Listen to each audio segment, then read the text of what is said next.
En 1902, Norbert Guiselant s'installait à la Grand-Rue, à la rue des Alliés, au numéro 43. C'est un commerce de photographie, un studio qui va perdurer jusqu'à nos jours.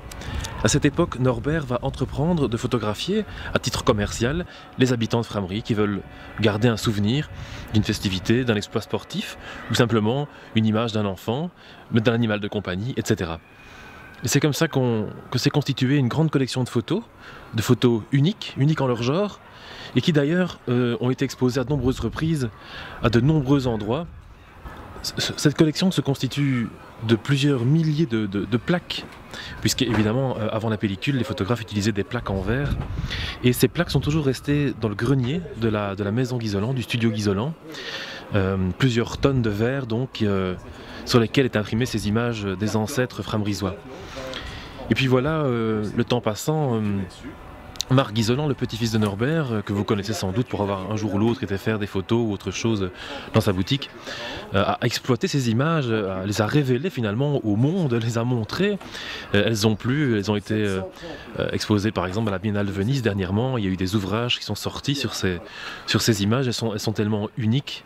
Eh bien, aujourd'hui, très exactement ce samedi 21 mars 2015, donc le jour du printemps, à 12h30, ces images quitteront, pour la première fois depuis leur création, leur réalisation, quitteront le studio Guiselant.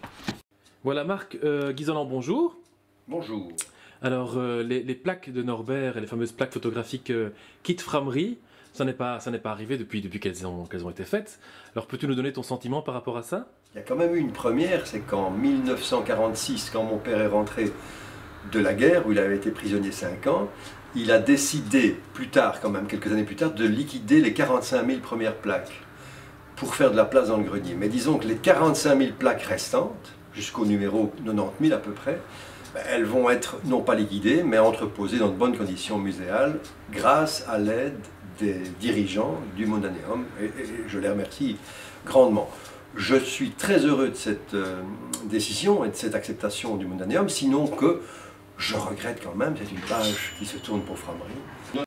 Alors ça ne veut pas dire que ce patrimoine quitte Frameries complètement, il reste à la disposition de qui veut les montrer par exemple.